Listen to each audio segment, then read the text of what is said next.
All right. And thank you, everyone, for joining in to our seminar this afternoon. My name is Diana. I am here with the whole U, and we are thrilled to welcome Paula Holmes-Eber, a UW author and faculty member, sharing about her adventures in cycling and traveling the world with her family.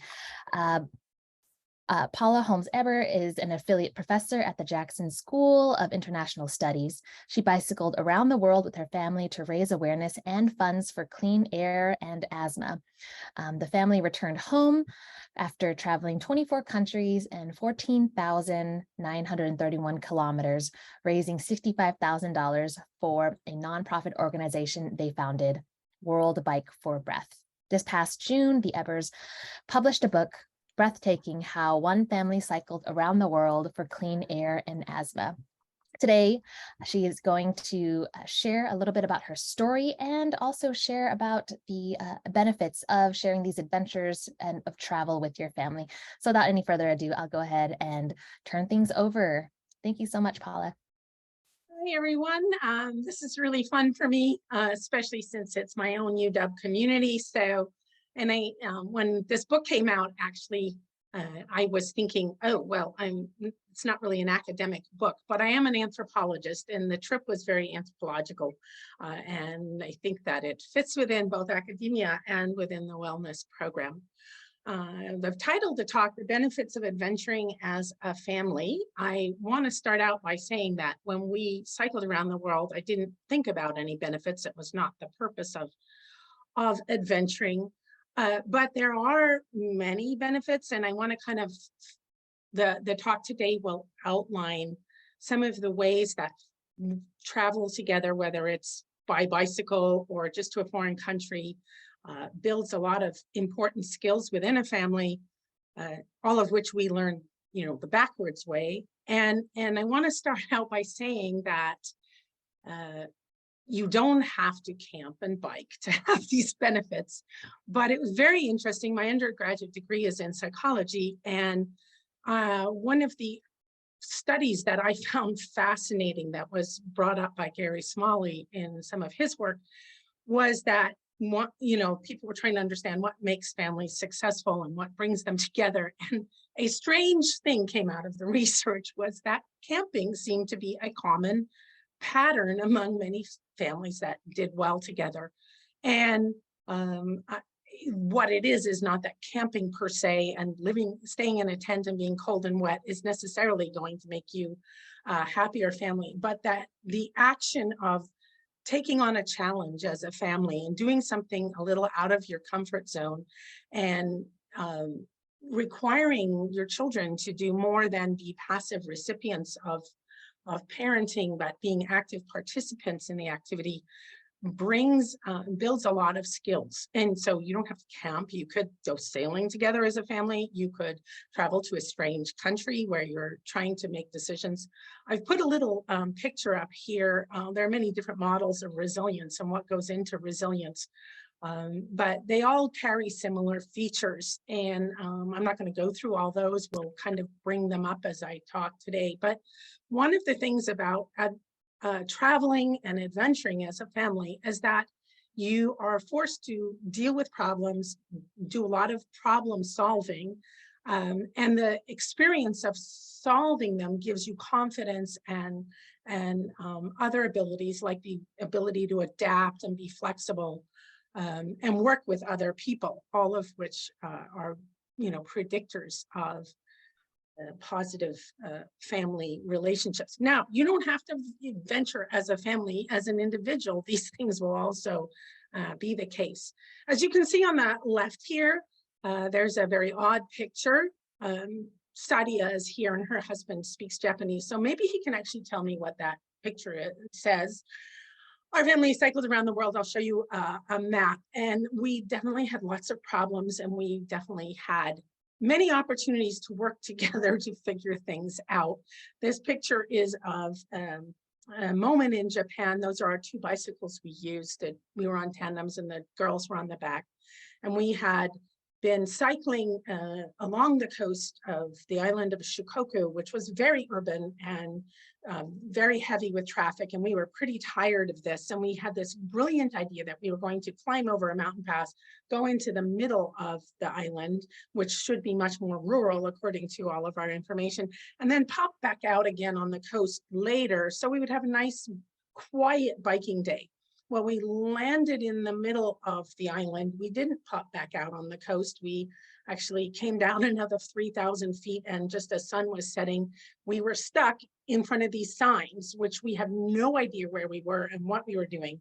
And our daughters, as their natural tendency was to, when they responded to these kind of crises, was to let the parents do some solving, and they sat down and pulled out books. So I just put this picture in here to sort of give you an image of the kind of situations that adventuring as a family will bring you into. I want to start by talking about why we did do this journey, and it wasn't to bring family cohesion and build our daughters' skills. Those were accidental byproducts. I was born with asthma. I've had it since I can ever remember. And when I was a child, I was very, very sick and went in the hospital often. And I saw a lot of my friends. As an adult, I got better enough with medications that I could cycle and travel and adventure. And our family started to do that. And I saw a lot of my friends raising money for all sorts of very important and fabulous causes, you know, heart disease and cancer and so forth. But nobody ever was fundraising for asthma, which actually affects 1 in 10 Americans, which is kind of shocking. It means if you are a professor in your average classroom of 20 to 30 students, at least 2 or more students will have asthma. In a group, if I don't know how many quite we have here, if we have 30 here, I would assume that we have 3 people with asthma minimum. So that was the goal, was to educate people about asthma. And we started a nonprofit, World Bike for Breath. This is our website, which grew out of that. You can go and see lots of great photos, and there's information about the project. And part of the reason we wanted to bike around the world is we wanted to encourage people to think about sustainable transportation and ways of traveling that would protect our air quality and environment. We tend to think that vacation means all the rules. We can be very good at home and, you know, very environmentally responsible in our consumption when we're home. And we get on an airplane and it's 5 airplane trips and hundreds of miles of driving and all sorts of ways that we interact with the environment that is not very friendly. And in the process, we miss the absolute gem of traveling sustainably, which is that you get to know people and see the local area in a much more intimate way than if you're traveling by car or plane, where you're very unlikely to meet the local people and learn about their everyday lives, except if they bring you to some kind of tourist show. So that's kind of what Bike for Breath is all about. I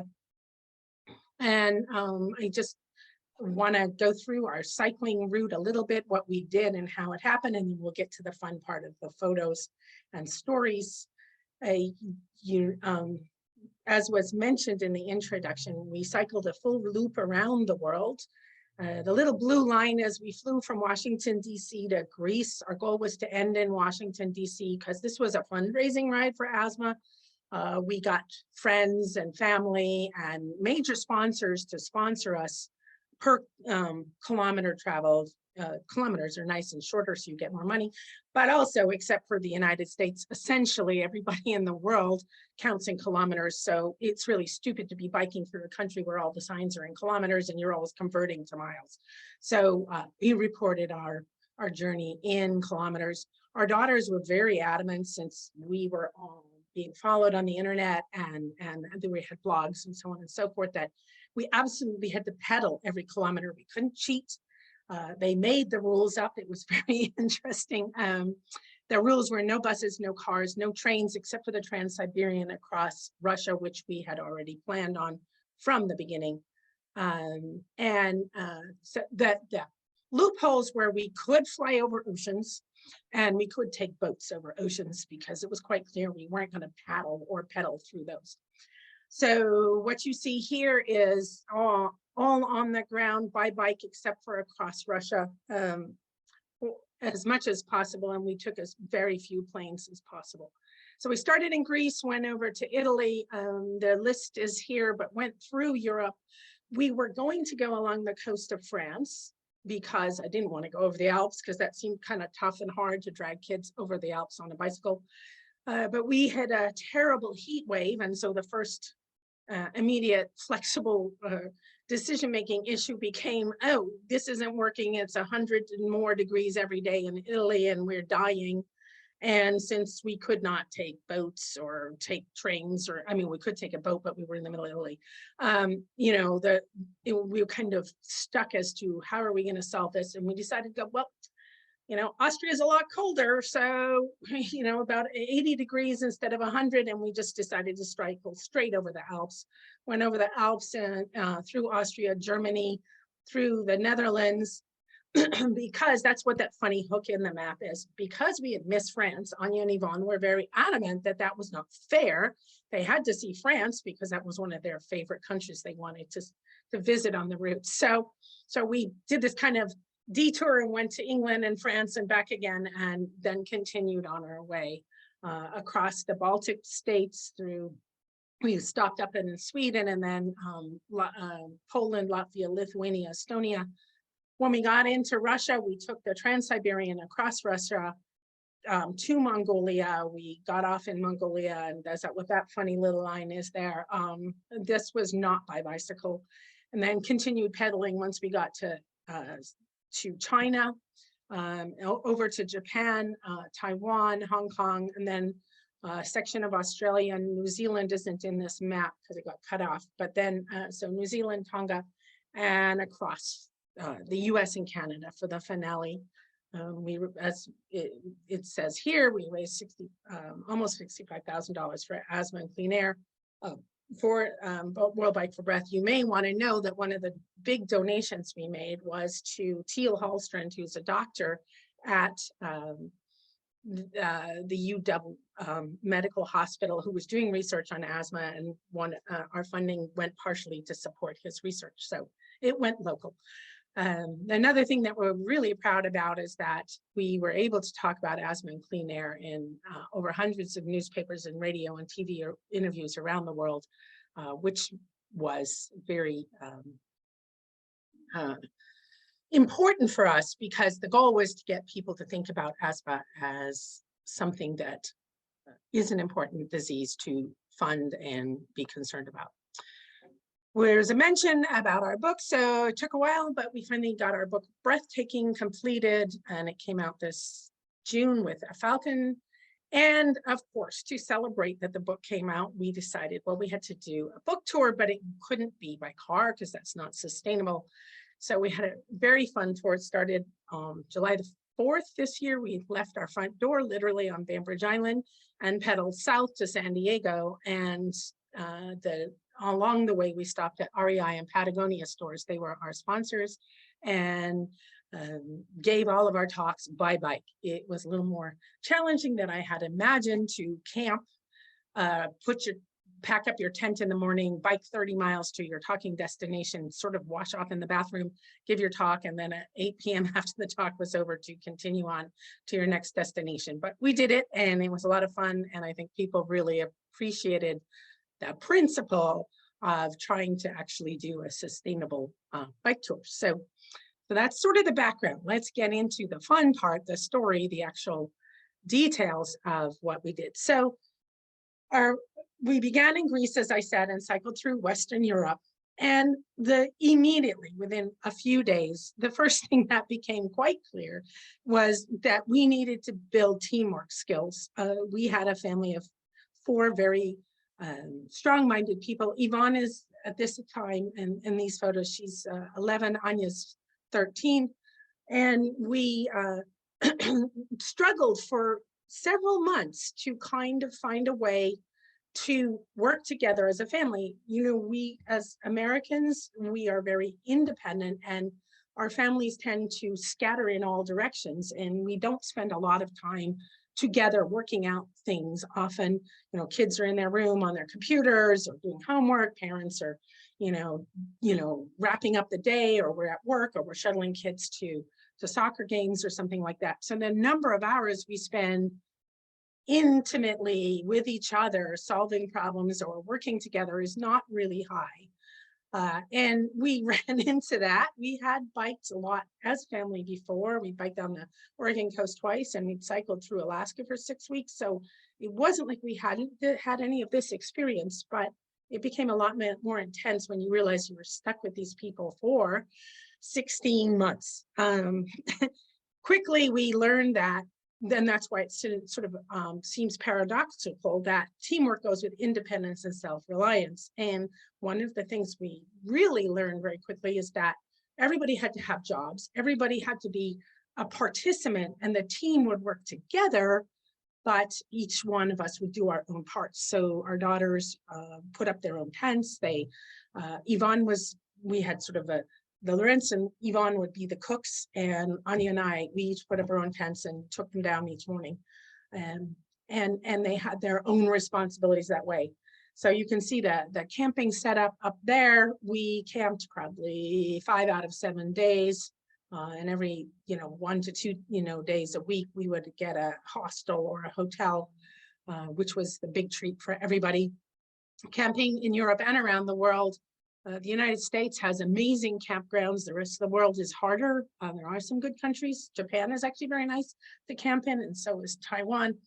European camping is hit or miss, and we ended up doing a lot of camping in farmers' fields, which is what that picture is. Some of the other challenges we faced in Western Europe, we're just trying to get working together, figuring things out together, was homeschooling. We did choose to homeschool our daughters. We know other people who have traveled with their children, taken a year off, and they just say, forget it, we're going to pop kids back in school. We didn't want them to be a grade behind. That was a very high priority. We left in May, just about when their classes were over at the end of May, and came back just before classes began in September, just literally squeezed in so that they wouldn't lose a school year. But we homeschooled them on the way, which is pretty challenging when you're getting up, cooking breakfast, biking for 30-something, 40 miles a day. Then you put your tent up, and then it's like homework time. So that picture you see there is Anya and Yvonne doing homework. And in Sweden, actually, I can talk in the chat or afterwards later about how the homeschooling went. It did go well. I will tell you that the girls ended up they took a homeschool grade and exam to see if they would be in the next grade when we came back. That is a law of Washington State. They excelled. They did fabulously and have done so ever since. And the picture of us cycling over the mountain, that's on the front of the book, that's the Alps, and that's just to represent that kind of huge problem right in the beginning of we're facing terrible weather, heat-wise, and what are we going to do? How are we going to solve this? So those were some of the things we gained. Now, there were lots of, I'm talking about the challenges and how you work together as a family. There are lots of fabulous things. And if you're just thinking about where to take a family, I would truly recommend Europe. It's so easy that I do speak a number of foreign languages, European languages, and so does my husband, Lorenz. So it was very easy for us. But you can travel easily around Europe without any foreign languages. It's well set up for that. And it's fascinating for kids. They can run around castles and imagine that they're princesses, and they go to fairy tale towns, and there's all sorts of ancient archaeological sites, and you can think about the Romans. And homeschool was a blast because we just could do European history in situ. So Europe is probably the most friendly for family travel, I would say, probably more than the United States, because we have such large distances. There are many miles of emptiness often, and kids can get pretty bored in driving. That's why we drive with our cars and put our kids, a TV on in the back while we drive across America, right? Because our kids are going to die of boredom otherwise. So we get to Eastern Europe and things get a lot harder. Eastern Europe, in theory, has been catching up to Western Europe. Its years under communist rule have affected different countries variably, but Economically, they're still struggling. And, this was the first situation where our daughters began to realize that the world didn't have what Americans have. They began to gain an appreciation for the struggles of other people in other countries, which was an important thing that they gained from this trip, and actually something I did want them to have, the idea of how fortunate and how much we have here versus other countries. And now we got into languages that neither Lorenz or I spoke, and we got very lost and confused often, would ask for directions. There's a picture here of this woman in Poland, and we're trying to ask her, where are we and how do we get where we're going to go? And so one of the issues that began to be very clear is not only do we have to work as a team, but we had to have some kind of leadership, because the decision making now became much more problematic and challenging, particularly once we got to Russia, which was a nightmare for us. I am not going to speak to the current political situation with Russia and the Ukraine, except to say that our experiences match everything that the news is actually putting out about Russia. We met corruption, bribery, drug smugglers. All the bad things in our journey happened in Russia on the Trans-Siberian Railway for the most part. So the joke is that the most dangerous part of the trip, we weren't cycling. We have had a number of breakdowns. Here, Lorenz and I are fixing the tires, and the roads and conditions are not as nice and easy as in Western Europe. We ended up on a lot of dirt roads, but Eastern Europe's also a very lovely part of the world. It has also a lot of history and culture, and very fascinating. I remember going to see the monastery complex where Copernicus was, and I will really encourage anyone who is interested in traveling with children around the world to homeschool, because it's so fun for the parent. I mean, I'm a professor, so I love teaching, and maybe that was the reason, but it was just great because it forced you to learn about the country too, because the kids were like, well, who's Copernicus and what did he do and how did it work and what's this, telescope, and you're explaining to them, but you're forced to actually think about and evaluate the history and the things you're seeing yourself. So Eastern Europe had the challenge of being a much harder and more dangerous area in general, particularly the Russia part, and that's where the leadership part comes in. One of the things we ended up doing that I would never have expected is, just as we were headed into Eastern Europe and in East Germany, we realized we were running by democracy. And everybody was like, oh, I want to stay in a hotel. The girls, they're always, and I want to eat this pastry here, and let's go here. And I want to see this museum, and I want to do this, or I don't want to bike today. And a democracy of 4 is a nightmare, at least for our family. And we finally came up with something called Leader of the Day, where because Lorenz and I are strong-minded and we couldn't have one leader because that would be tough, in which one person was the leader for one day, and then he would alternate with me. We did not let our daughters be leaders. And that one person would make the final decision, and the final decision was it. But they had to live with the consequences. And initially I was like, this is a great idea. 1 out of 2 days, I get to do exactly what I like.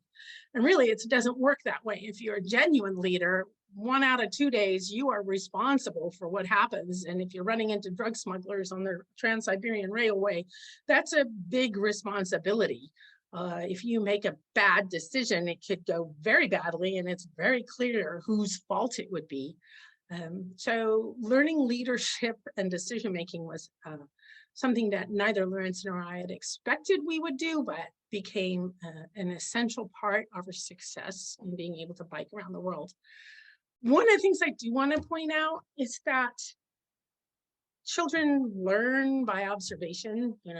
They learn what you do more than what you say.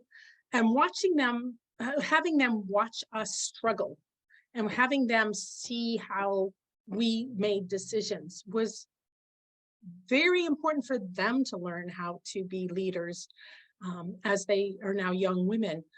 They have developed some amazing skills, and And I go, oh, well, I guess they saw how badly we did and figured out how to do it better. I'm not sure if that's quite the case, but they watched and were a part of the challenges of being a family on this journey.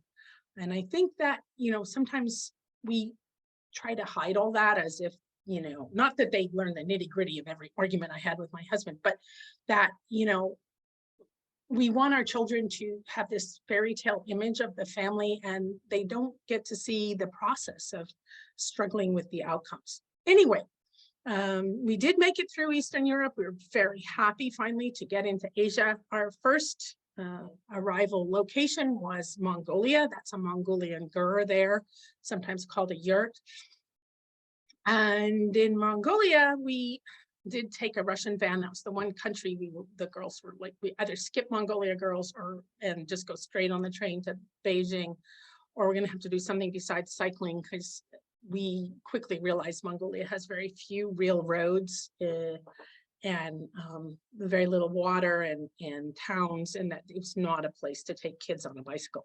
But we really wanted to see it. I'm an anthropologist. It was the top on my list of places I wanted to go. And so we managed to take a tour through Mongolia, staying in the nomadic gurs with the families, cooking over their stoves.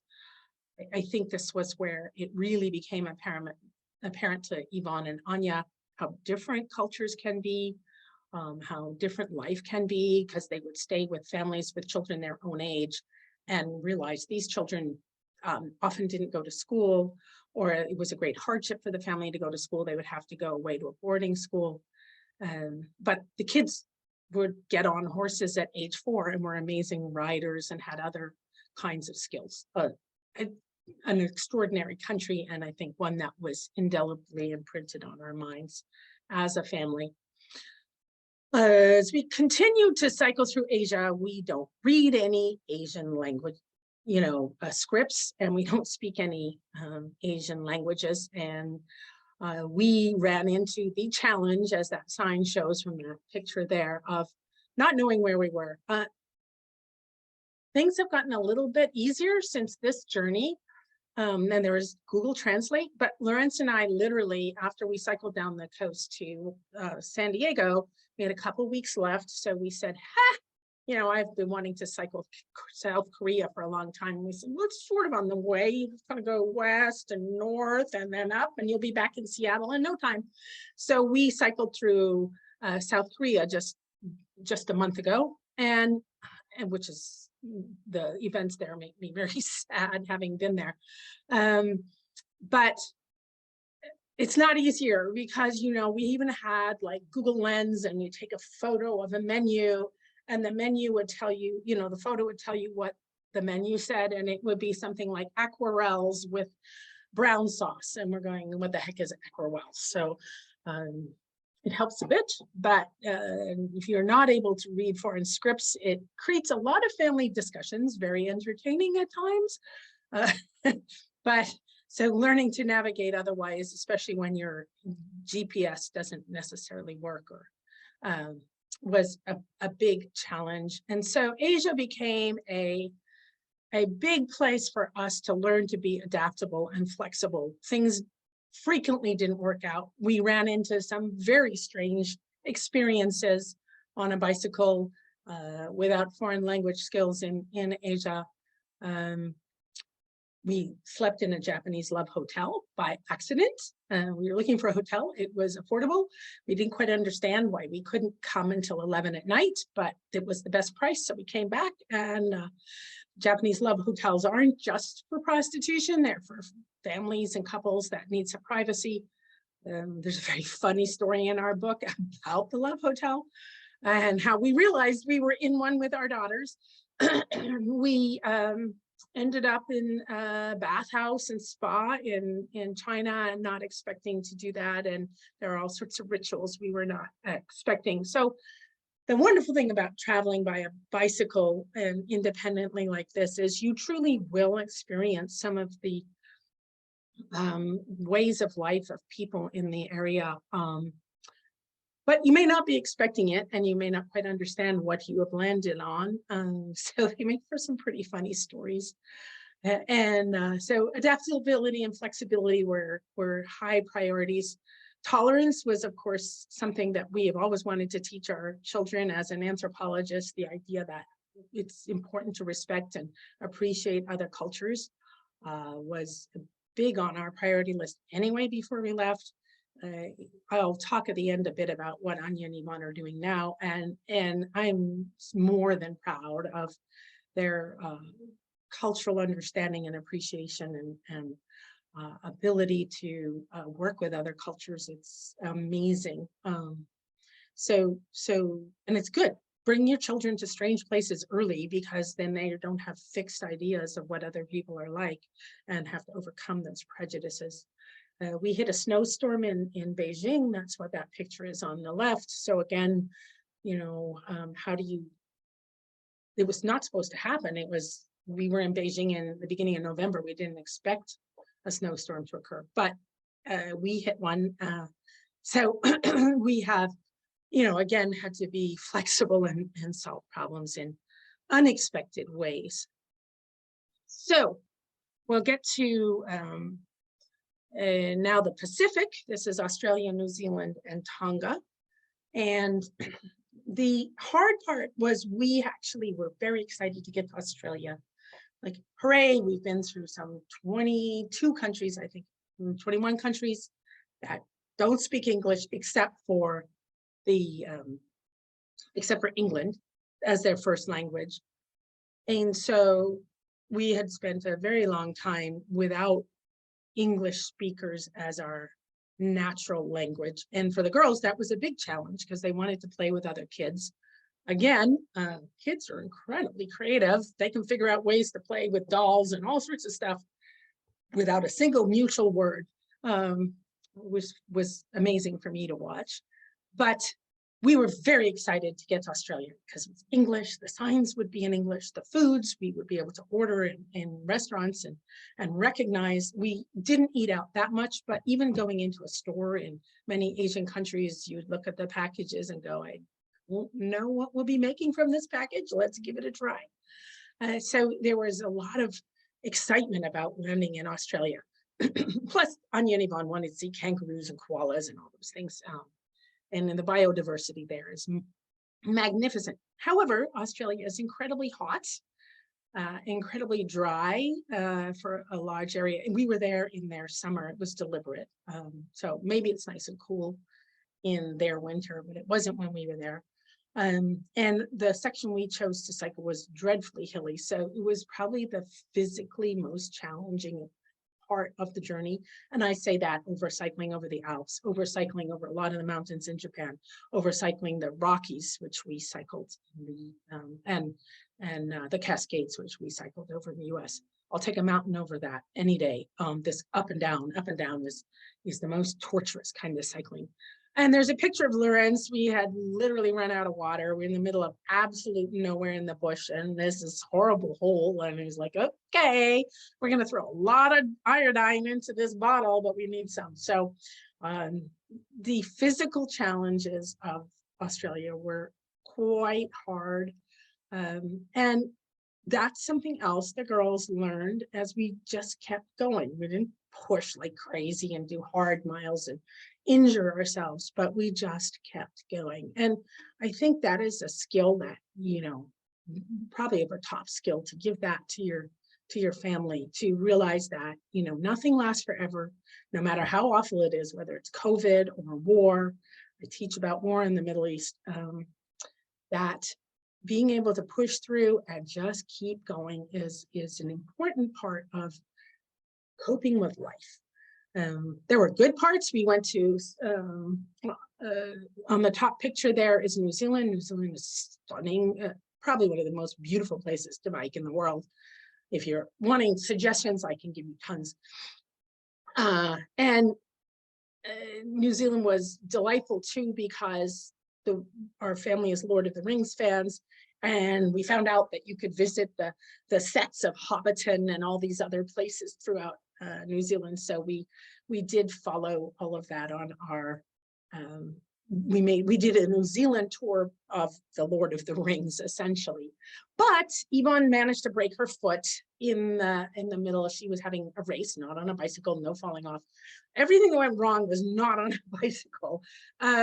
She was racing her sister to a hostel room, and there was a concrete stoop, and she's a little shorter behind, and she's smaller, right? So she just stuck her foot like boom right into the concrete stoop, and there's a, her foot swelled up like a melon, and you had to go to the doctor. Fortunately, it turns out that 11-year-olds have almost flexible bones, and after laying over for a period of time, it mended very nicely. But so there were all these kinds of challenges, and we really thought at that point when she'd broken her foot, should we just go home? Should we end the trip? And Yvonne was just like, I want to see the dolphins and go swimming with the seals. So she was very much adamant that she didn't want to go home and end the trip at that point. And Tonga, there's a picture of Tonga there. It looks very idyllic in that photo, except that on that particular ride, we get to the coral. We were going to go snorkeling on the beach, and Anya got stung by a whole pile of wasps. So all of these pictures come with a very physically challenging set of experiences. None of them devastating or life-threatening, but enough that everybody realized, this is a very hard trip. Let's see, how do we have a little bit of time here? Well, maybe.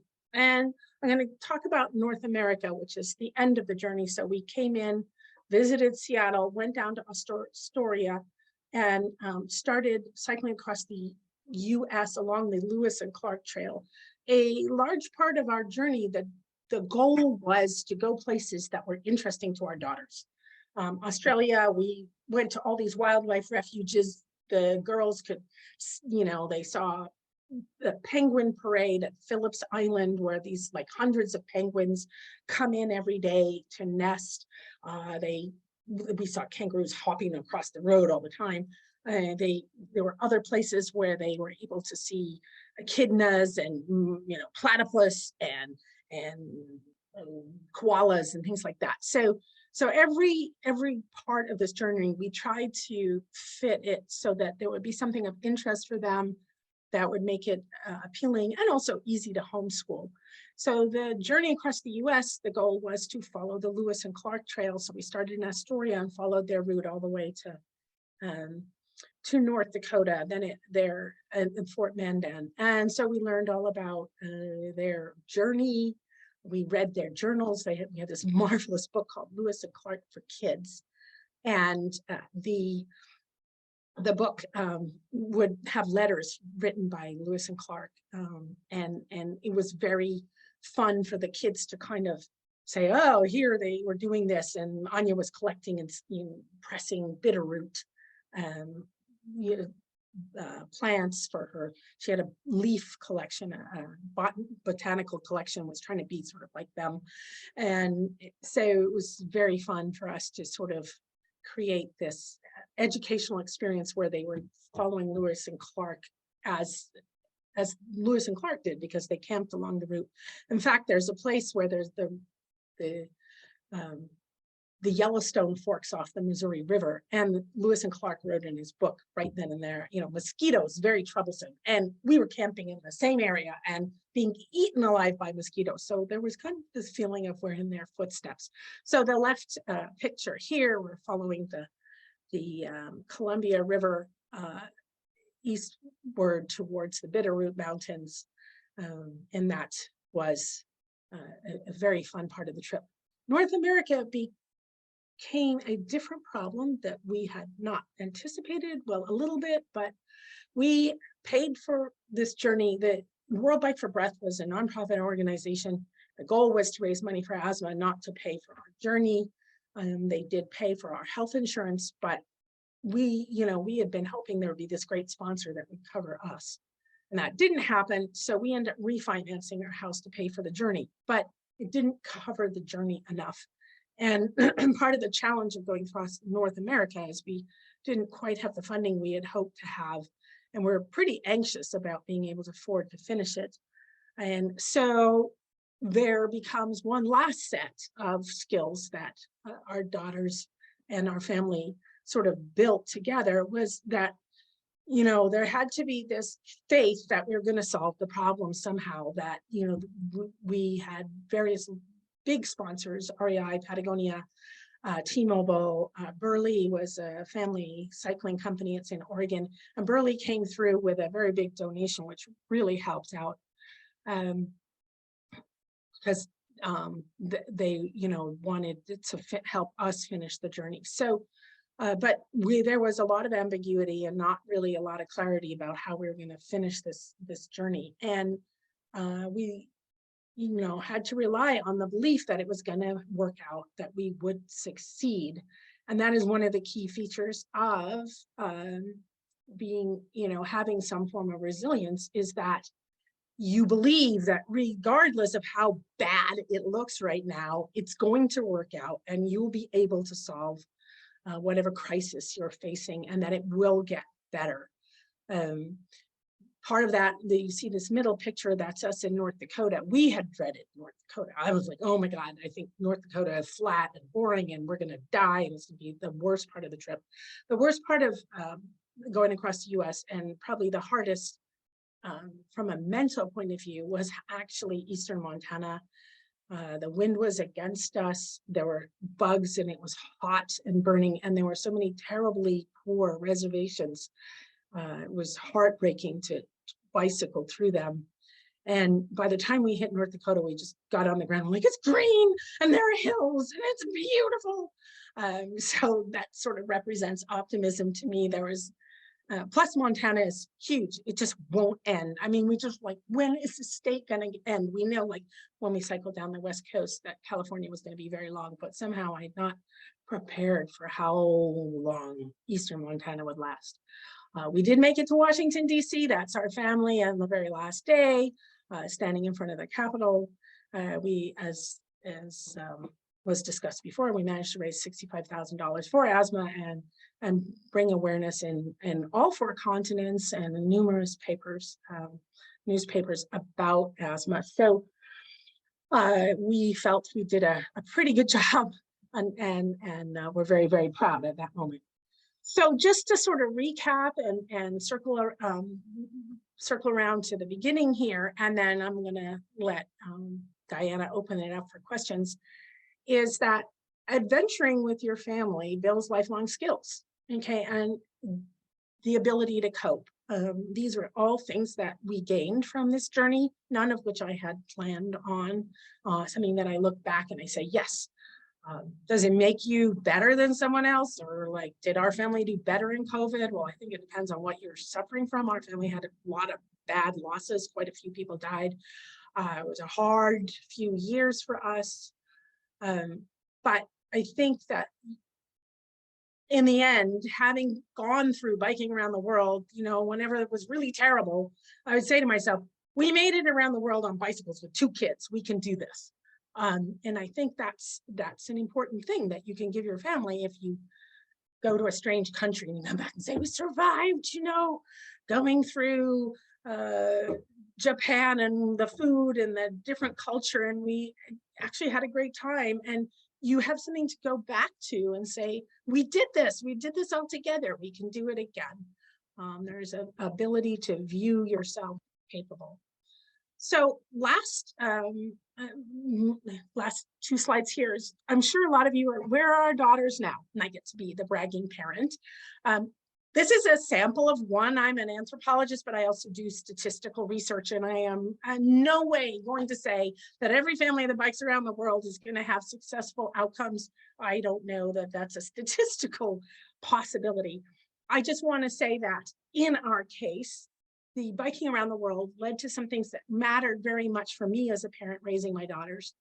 The first is that our daughters are determined advocates for the world. They saw the poverty, the issues that were there, and they came back, and both of them have headed off into careers where they really want to change the world and do something meaningful to affect a small project that they've chosen, but a very important one. Anya was passionate about archaeology. She got an archaeology degree from Brown and is now at Oxford doing a dissertation on policing the illicit antiquities trade. She became very concerned about the looting and raiding of antiquities around the world and the damage to the archaeological record that is occurring. And she's the criminology department's in the law school, and she's working on issues of international law and how different countries can work together to protect archaeological sites and our heritage.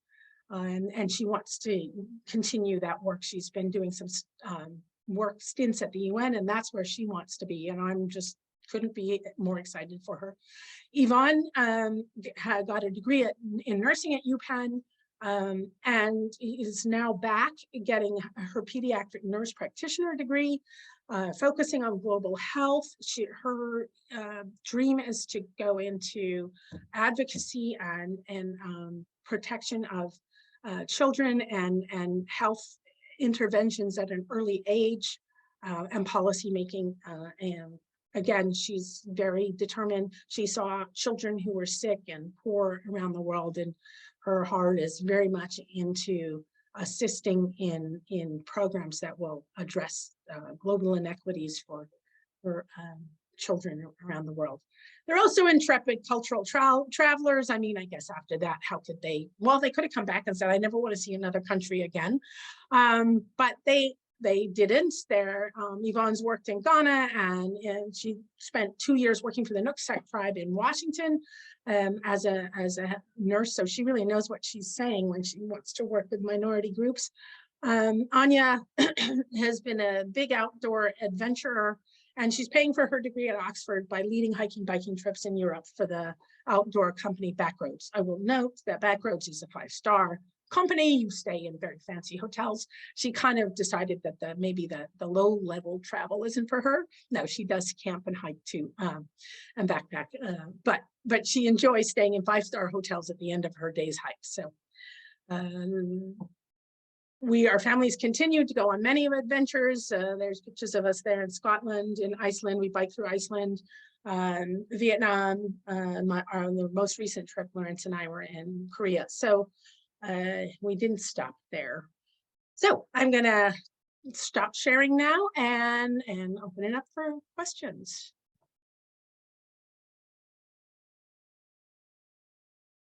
Thank you so much, Paula. That was an amazing presentation. Lots of fantastic information too. I'm thrilled and very excited for this next chapter of biking for me personally. All right. So if folks have any questions, you can type them out in the chat or raise your hand or speak it out. Mm-hmm. No, I didn't scare people away. It's supposed to inspire, not terrify.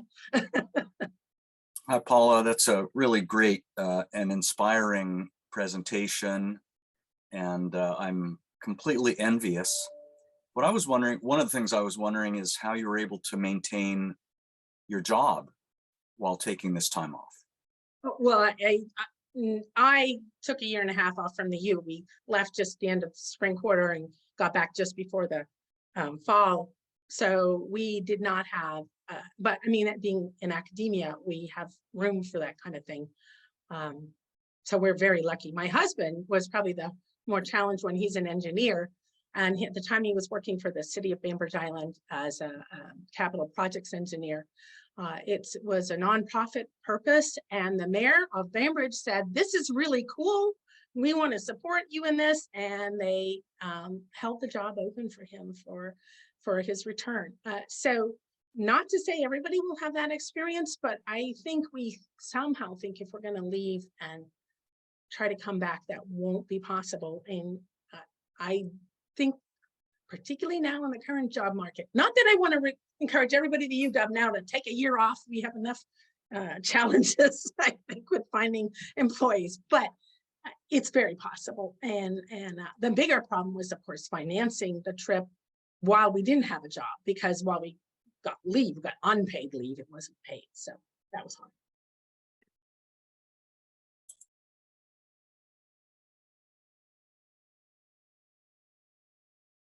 May I go ahead and ask my question, Diana? Yes, of course. Thank you, Phil. Paula, what an amazing, inspiring, and wonderful story. What a great thing that you did with your daughters, who obviously went on to do amazing things and very meaningful things with their lives. I have a question about families with young children who may want to follow in your footsteps with this kind of a trip. How did you balance, and how were you able to access material so that you could keep them on track with respect to education? Because you have to travel pretty light, right? Wi-Fi is not always available. So just kind of curious about how you, just like a logistical, practical question I have. No, it's good. The homeschooling question, that was a big one. And as I said, some families that I know that have traveled have opted to just have the kids skip a year. And that, I suppose, is an option. I can't tell people how that came out. I think it was better for our children socially, because Yvonne was in 5th grade, Anya was in 7th. So they ended up in the middle school years. That's a tough time to suddenly come back at the wrong class. Plus also, if you're younger, if everyone else is younger, you feel like something you did was wrong and you're being held back. So yes, so homeschool, I did all the social sciences and literature, and Lorenz, being the engineer, did the sciences and the math. He got Cliff Notes, these thin book, you know, Cliff Notes algebra and Cliff Notes geometry. And it literally just explains the principle. And then we would come up with problems. So, but he used that Cliff Note book. I mean, the thing, we still save them. They're tattered and worn through. The lovely thing about homeschooling is that, particularly in the sciences and maths, is if your child doesn't get it, you keep at it. You work at 100 different ways to figure the answer out. If they get it, there's no point in sticking to the problem. You just move forward. So you can really pace the course according to their abilities and understanding. Plus, there's a lot of real life things in science and math. Like the "are we there yet" question was fabulous for algebra. Okay, we're biking at 13 miles an hour and it's 25 more miles to go, or kilometers. It was always kilometers, so it's much nicer. And how long is it going to take us to get there? So we could put real life problems in. Often that shut them up about how are we going to get there pretty quickly, because they didn't want to have to do the problems. But that was how he did it. Science was wonderful. We picked biology, like, you know, when we were in Australia. So we picked according to where we were. We did botany across the US. We did a lot of geology when we were in Asia with, you know, earthquakes and things like that. And then social sciences and the language arts, we are a big reading family, and we would have read alouds in the tent at night, which was super fun. We read the Odyssey when we were in Greece, and we tried to map books to the location we were in. And Anya and Yvonne had the onerous task of writing essays that would be posted on the blogs for everyone to read. So suddenly spelling, punctuation, composition became way more important, because everybody's going to say I'm a terrible writer. So they like agonized over their writing assignments, and would do 3 drafts just because they didn't think they were good enough. So that made them pretty good writers. And the social sciences, I mean, history and geography were right at our footsteps. So we would do the history and geography of where we were, which was a lot more than I think that their friends had in comparison while we were there. So I don't know, hopefully that answers some of that. Yeah. Yeah.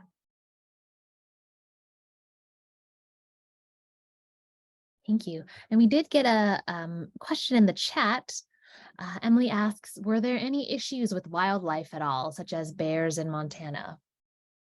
Oh yes, we had issues with wildlife. We did actually have bears when we cycled through Alaska, but that wasn't on this trip. We had, in Montana, we had rattlesnakes. So they would love to sit on the highway in the morning on the side, warming up in the sun. And we got very clever at that first few times this happened. We were be biking along, and we'd see what looked like some kind of tire round up on the road or something. And it jumped up and attacked actually the pannier on one of our bikes. Fortunately, it was Lawrence's bike, and he had panniers in the front and panniers. Those are the bags you carry in the back, and it actually struck the pannier. After that, we're like, okay, anything that's on the side of the road, we're not going to be near. We ran into a water dragon in Australia. It's this big, long sort of huge lizard. We're talking like 8-foot lizard that was in the campsite. It was more scared of us than we were of it. So those are the only two big issues that I can think of. You're not going to have any wildlife issues in Europe, which is why I'm like, first trip, go to Europe. There's no wildlife. Well, there's a little bit. There are some deer somewhere, but they're way too settled to have a lot of wildlife. So, but the US has obviously some unfriendly wildlife.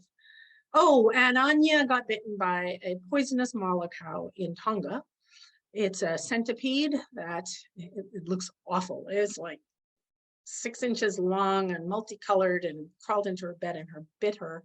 It's kind of like the equivalent of a scorpion bite. So that was a little scary, but fortunately we had lots of information and a very good medical kit, and gave her antihistamines immediately, and you know, kind of watched her. But no bears, thankfully, not on this trip. So, any other questions?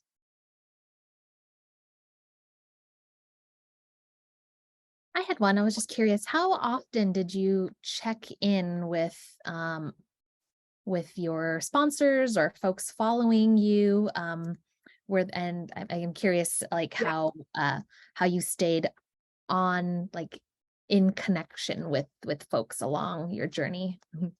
Yeah, well, that was a very big one, particularly for our daughters, because that was one of their greatest fears, is that they were going to come back and they would be disconnected from the world, and all their friends would do, you know, have forgotten them. Mm-hmm. So thankfully, we're in a modern world with internet and email. And T-Mobile sponsored us, which was, at first I was like, oh, that's a nice sponsorship. It was actually an accidental sponsorship. Someone who knew someone at T-Mobile said we would be perfect for them. Oh, I could not thank them more. I mean, they gave us free international service everywhere we went. And we even had connection in Ulaanbaatar of Mongolia, which is hard to imagine. So, but the big problem, and we face this just even cycling down to California, is power management. You can't just have your phone on all the time, and if it's pinging all the time, if it's not getting a signal. So we would actually turn the phones off pretty reliably, which was good also, because then we disconnected, because that is part of the point too. So we would have periods of time where the phone could be on, but otherwise it had to be off. But we wrote blogs and posted photos, and but there was no big Facebook or Instagram kind of thing going on when we went. So thank goodness, because I think that would have consumed our energy too much. So yeah. Fantastic. And we do have a question in the chat. You mentioned that you came across drug dealers in your journey. How did you have to deal with them? Well, this was a very horrifying experience. We got on that Trans-Siberian in Irkutsk, because we got out. We went from Moscow to Irkutsk, got out, and then came back in. And we didn't deal with them directly. So we came to our compartment and we lifted the seats up to put our gear in, and underneath the seats, because they have these, I don't know how many of you are familiar with European style trains. They have these long benches, and you're in a caboose, and you can lift the seats up to put your suitcases in. And they were filled with these bags of drugs. And so we had a terrible time getting into Russia. The border guards had required a bribe. And we're just envisioning, oh, what kind of bribe are we going to pay to have these things in our bag? So we went and got the conductor, who didn't speak any English, obviously, and he pretended to be surprised. He wasn't. I think he knew very well that these were there. But anyway, we went through a huge battle and emptied out all the stuff into the compartment hallway, literally into the compartment hallway of the train, and just said, it's not going to be in our compartment. Of course, the conductor was not happy with that. Had us relocate the bags elsewhere. We were very paranoid, because apparently people smuggle stuff on the Trans-Siberian all the time. And we even looked in lifted the panels up on the roof, because they'll put stuff in there, and tried to clear out anything that would look remotely like we had any kind of contraband. And it ended up at the end of the train. And the very strange thing is, just as we were getting to the border of Mongolia, about 20 miles from the border, the train stopped in the middle of the night at midnight. And Lorenz and I are like, what's going on here? And I was looking out the window. Lorenz actually went down the hallway to see what had happened. And he saw these guys carrying these bags off the train. There was obviously some kind of drop where they were going to bring it over the border. And then we got to the actual border, and then we were forced off the train, and then there was a huge inspection of the train, which was pretty nerve-wracking because we were like, oh, there's nothing there, but nothing happened. So the event was very scary for us, but as you know, we didn't have to deal with the drug dealers themselves, but just with their stuff. I would say that was probably one of the more scary moments in my life, when I was like, what is going on here? And where are these people? We were worried they were going to come after us. So, but it turned out okay.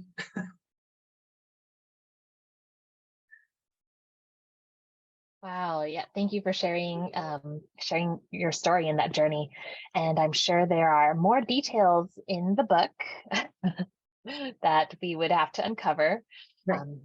We are at the end of our allotted presentation. So I just wanted to go ahead and warn everyone for attending, and to also open the space up for you to share any opportunities to reconnect or to get a hold of your book. How can we further find more information about you and your upcoming work? Oh, so the book is available at the U Bookstore. You can buy it on Amazon, of course, but I really recommend supporting our own local store. So it's over there if you want to get it. We have a website, which is on those slides. It's bike with the number 4 breath, and you can learn more about our cause and about our adventures and the book there. So those are 2 locations. Thank you. And I did want to also share a little plug. We do have an event with the UW Bookstore towards the right before the holiday shopping season. This is going to be a special after hours shopping event for all UW employees and staff, where folks who attend this event will be able to get 20% off of any shopping items over at the UW Bookstore. So this is a wonderful opportunity to support local businesses, come meet your fellow colleagues at this event, and also, get 20% off of the book. Again, of course, all proceeds go to UW students for when you shop at UW Bookstore. So we'll share that information out along with the recording of this event at the later on this week, towards the end of this seminar. Okay. Thanks, everyone. And I'll stick around for a minute if you want to talk or in the chat. And it was fun chatting to you. Bye-bye. Thank you. Bye. Hi.